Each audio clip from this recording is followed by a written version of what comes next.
चुगली, उसकी बुराई, उसकी अच्छाई। अरे वो महाराज तो उसकी दाढ़ी तो नकली है, उसका तो ये सब नकली है। हम लोग भी जो है हमारी वाणी को जो है बाण बना के रखे है, वाणी नहीं है।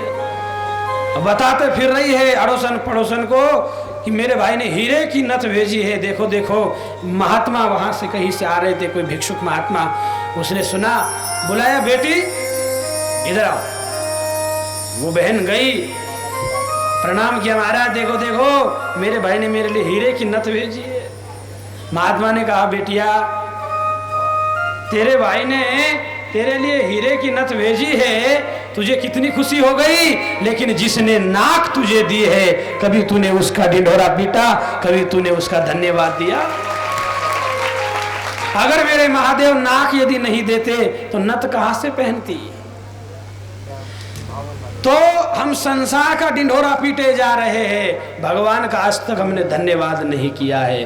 अरे देखिए दुनिया में मेरे महादेव ने ऐसे ऐसे लोग भी बनाए हैं जिनके हाथ पैर भी नहीं है, हाथ पैर ही नहीं है। तुम तो भी फिर भी अपने पैर पे खड़े हो, नाच रहे हो, आनंद ले रहे हो, तो बताओ क्या तुम कम भाग्यशाली हो? फिर भी लूट मारी बंद नहीं करते हो, फिर भी इसकी बुराई, उसकी चुगली, इसका गला काट, उसको चूना लगाओ, ये चालू ही रहता है।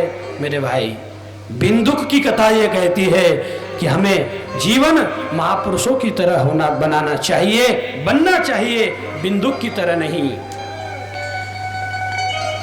अभी आजकल के जो बच्चे हैं इनको संस्कार दीजिए, साधु संतों की सेवा करना सिखाइए, नहीं तो धुंधकारी की तरह, बिंदुक की तरह तुम्हारे बच्चे औलाद बन जाएगी और फिर एक दिन तुम्हें ही धक्का मार के घर से बाहर निकाल देंगे, वृद्धाश्रम भेज देंगे, चल भग।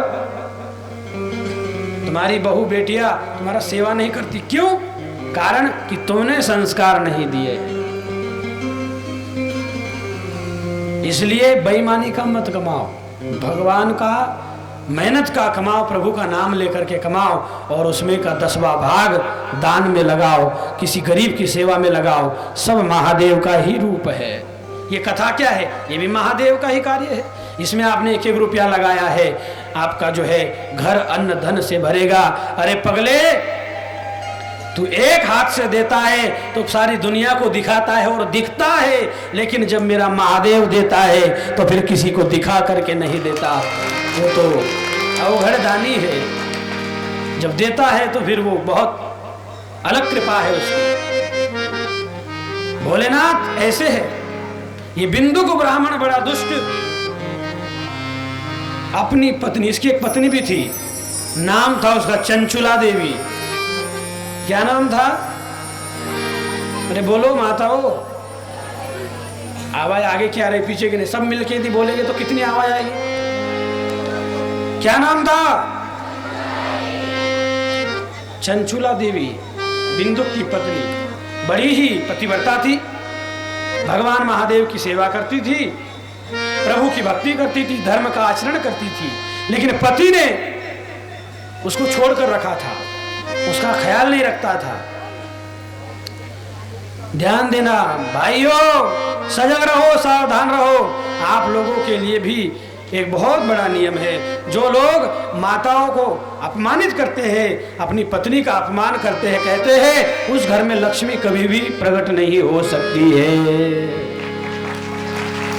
इसलिए जो है पत्नी का आदर करिए। आदर का मतलब ये नहीं कह रहा हूं कि पैर पाए पड़ूंगी या तुम्हें, पैर नहीं पड़ने का बोल रहा हूं भाई, पर बाकी जो है गालियां देना बंद करो, अपशब्द कहना बंद करो। प्यार से हर चीज को समझाया जा सकता है, सुलझाया जा सकता है। लेकिन कई लोग इतने अभागे हैं, इतने ना समझे कि अपनी पत्नी को जैसे कि कोई वस्तु समझ के रखे। नारी यदि नहीं होती तो ये संसार नहीं होता, मेरे परमात्मा अर्धनारेश्वर नहीं होते तो जगत नहीं होता। ये आदि शक्ति है, शिव पुराण अर्धनारेश्वर है, सारी भगवती माया स्वरूप है, भगवान की शक्ति है, भगवती स्वरूप है। एक बहन ने अपने पति के लिए एक व्रत रखा, करवा चौथ का व्रत। रखती हो ना, और वो उसमें फिर मुंडा देखती हो भेरू का, और ये भेरू दिखा भी देता, ले देख। उसका नियम होता है करवा चौथ जो व्रत होता है कि वह पति का मुख देखे बिना जो है वो पानी भी नहीं पी सकती है, ऐसा व्रत होता है। वो उसने रखा और चांद को देख करके फिर अपने पति का मुख देखती है, और ये भेरू बढ़िया हंसता हुआ दिखाई देता है, और फिर तब जा करके वो जल पीती है। तो पत्नी ने कहा कि पतिदेव, मैं तुम्हारे लिए करवा चौथ का व्रत रखती हूँ, तुम भी एक आध व्रत मेरे लिए कर लिया करो। पति ने कहा कि करता हूं ना। बोले क्या? तो बोले मौन व्रत करता हूं। क्योंकि जब भी घर में बेचारा पति घुसा तो सोचता है, आदमी थक हार के बाहर से आता है, सोचता है कि पत्नी के साथ जाके 2 कप चाय पीऊंगा, और जैसे ही घर में घुसता है तो चाय तो नहीं मिलती, लेकिन पत्नी ही चाय बन के बैठी रहती है मुंह फुगा करके। तो कहने का मेरा मतलब सिर्फ इतना है कि बिंदुक की पत्नी धर्म आचरण करने वाली थी। बिंदुक महादुष्ट था, पत्नी को छोड़ के रखा था, पत्नी को बहुत मारता था, पीटता था, बड़ा दुष्ट था। चोरी चुगली जामनी और पराई नार, पर धन पत्थर राखियो पर नारी मात समान। और इतने में हरि नहीं मिले तो तुलसीदास जबान। इतने में हरि नहीं मिले तो तुलसीदास जबान। कितनी बात बताई, ध्यान देना, कितनी बातों को छोड़ना है भाइयों। चोरी चुगली जामनी और पराई नार, पर नारी के संग में मत बैठो। पर नारी के कारण रावण और कुंभकर्ण जैसे नष्ट हो गए हैं, कौरव और कंस जैसे मिट चुके हैं। हाँ, वो नहीं रहे तो फिर हम कैसे रहे? इसलिए नारियों का अपमान मत करो, नारियों को भगवती समझ के प्रणाम करो। चोरी चुगली जामनी और पराई नार। और फिर 5वीं बात, परधन पत्थर राखियो। कई लोगों का परधन पे नजर होती है, उसने इतना कमा लिया, मुझसे इतना आगे जा रहा है, कहां से लाया? परधन पत्थर समझ करके रखो। अपने किस काम का? अपने पास अपना 1 रुपया है तो वो अपना करोड़ों के बराबर है। परधन पत्थर राखियो और पर नारी मात समान। बाबा तुलसी कहते हैं कि अगर इतनी बातों का पालन तुमने कर लिया तो तुलसीदास जबान। अगर नहीं भगवान मिले तो मेरी जुबान है, मुझसे पूछना करके। तालियां ऐसी मरी हुई मत बजाओ। इसलिए जो है इन बातों का पालन कर लो, कल्याण हो जाएगा। बिंदुक ब्राह्मण बड़ा ही दुष्ट, पत्नी को छोड़ के रखा है और वेश्यावृत्ति में लगा हुआ है।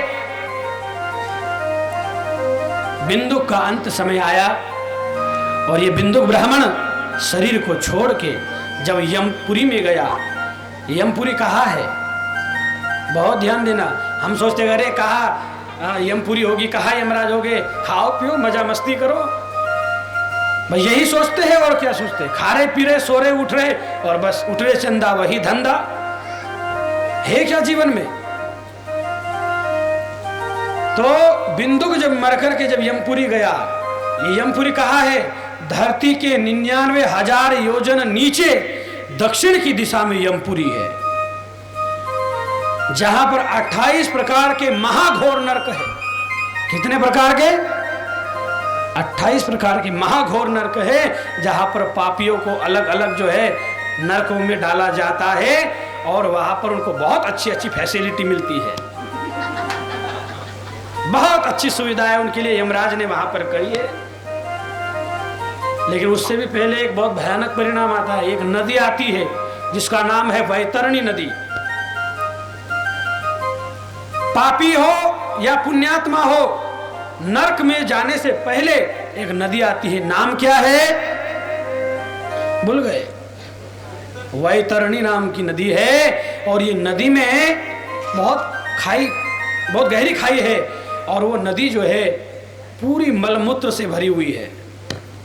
दुनिया की जितनी भी गंदगी है सब उस नदी में है, पर किसके लिए है? जो पापी है, जिसने बहुत पाप किया है, बहुत झूठ बोला है, जिसने पराये धन को अपना माना, पर नारी को माता के समान नहीं देखा, ऐसे पापी को यमदूत उस नदी में धक्का मार देते हैं और सारा मलमूत्र उसके मुंडा में चला जाता है, नाक में घुस जाता है और उसमें भयानक जीव रहते, मगरमच्छ, बिच्छू, सांप उसको नोच नोच के खाते हैं। ये बात शिवपुराण की है, भागवत पुराण की है।